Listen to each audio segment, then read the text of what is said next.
या रसूलल्लाह सल्लल्लाहु अलैहि वसल्लम जन जो फरमान त मुंहिंजी क़ौम में जॾहिं बेहयाई ऐं बदकारी वधी वेंदी न त अल्लाह पाक जा ॿ अज़ाब नाज़िल थींदा। ॿ अज़ाब।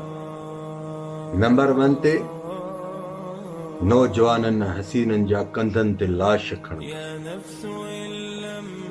नंबर 2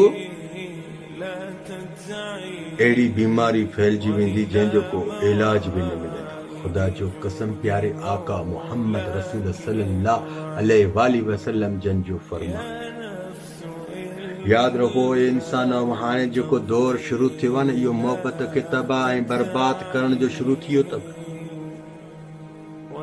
एतिरी पंहिंजी पोइ ते पोख पोखे वञिजो जो तव्हांजे मोए खां पोशल कंहिंखे यादि अचो त उहे तव्हांजी मग़फ़रत जी दुआ घुरनि। जंहिंजी औलाद बदकिरदार, जंहिंजी औलाद ग़लत रस्ता अख्तियार कंदी, उन्हनि जे वॾनि खे अज़ाब मिलंदा। अज़ाब। अल्लाह रब्बुल जलाल वल इकराम क़ुरान पाक में औलाद जी हिदायत घणो कुझु में फरमाए। घणो कुझु। या रसूल अल्लाह सल्लल्लाहु अलैहि वसल्लम जन भी औलाद जे बारे में घणो कुझु फरमाए, पर तव्हां हर शइ खे नज़र अंदाज़ करे वेठा। पोइ ते एतिरी पोख पोखे वञ जो तूं कंहिंखे शल यादि अचे, तुंहिंजी मग़फ़रत जी दुआ घुर। पंहिंजी औलाद खे क़ब्रस्तान जी लोकेशन ॾेखारे छॾ जो तुंहिंजे मोए खां बाद में तुंहिंजी पैरवी अख्तियार कर। जॾहिं बि क़ब्रस्तान में वञो, वॾनि खे बख़्शिश जी दुआ जे लाइ त पंहिंजी औलाद खे पाण सां गॾु वठी वञो। उहे जॾहिं तव्हांजी कापी पंहिंजे दिमाग़ ते विहारींदा न त सुभाणे तव्हां हिन क़ब्र में पिया हूंदो न त तव्हांजी क़ब्र ते शल उहा औलाद अचे। अॻिते अहिड़ो दौर थो अचे, रब जी ज़ात जो कसम, शल कंहिंजी क़ब्र बि आबाद थिए।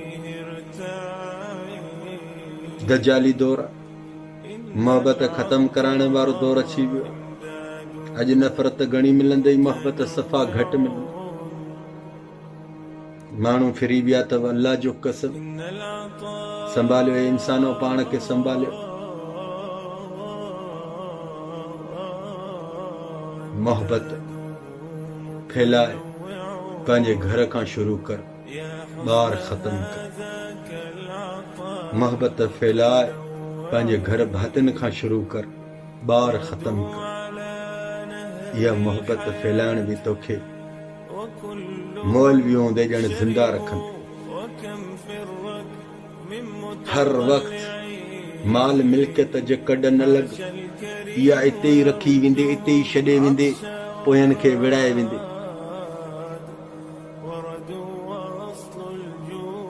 या रसूल अल्लाह सल्लल्लाहु अलैहि वसल्लम जन जा फरमान ॿुधी करे बि साईं जन खे नज़र अंदाज़ थो करे।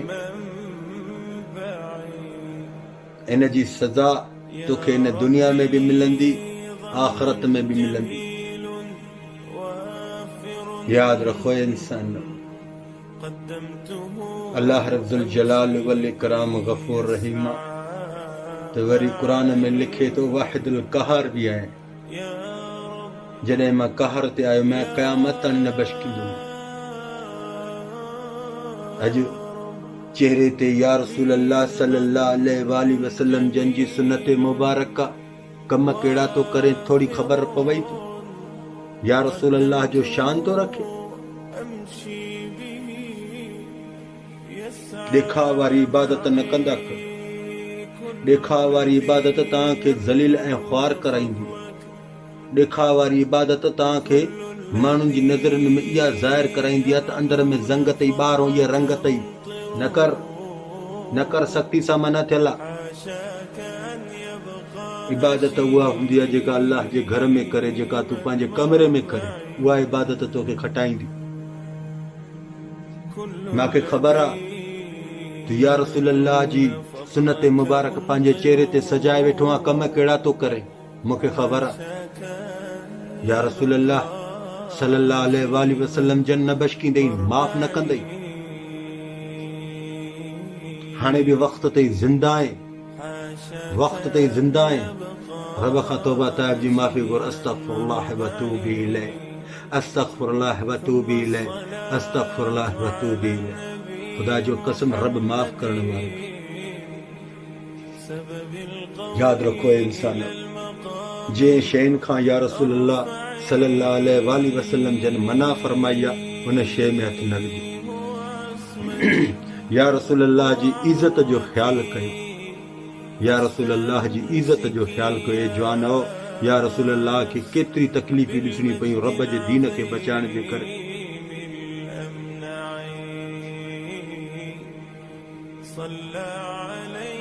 या रसूलुल्लाह जन पंहिंजी आल भी शहीद कर, आल औलाद भी शहीद कर दीन जे ख़ातिर। अॼु असां उन्हनि जा उम्मती आहियूं, कहिड़ा था कम कयूं, पंहिंजे गिरेबान में जाती पाए ॾिठी न। मुनाफ़िक़त वारी मोहबतियूं माण्हुनि में न फैलायो। मोहबत उहा फैलायो जिते पाण अमल कयो। अमल पाण कयो न पोइ वरी चओ असां मोहबती आहियूं। ॿुॾी मरो, रब जी ज़ात जो कसम ॿुॾी मरो। इहे न कयो चापलूसी वारा कम, अल्लाह रब्बुल आलमीन सुकून खसे छॾींदो। यादि रखो इंसान, अल्लाह सां जेकॾहिं सचे थियण जी चाहत रखे थो न त सभ खां पहिरियों अंदर मां इहा ज़ंग, इहा मेर कढी छॾ। अल्लाह तोखे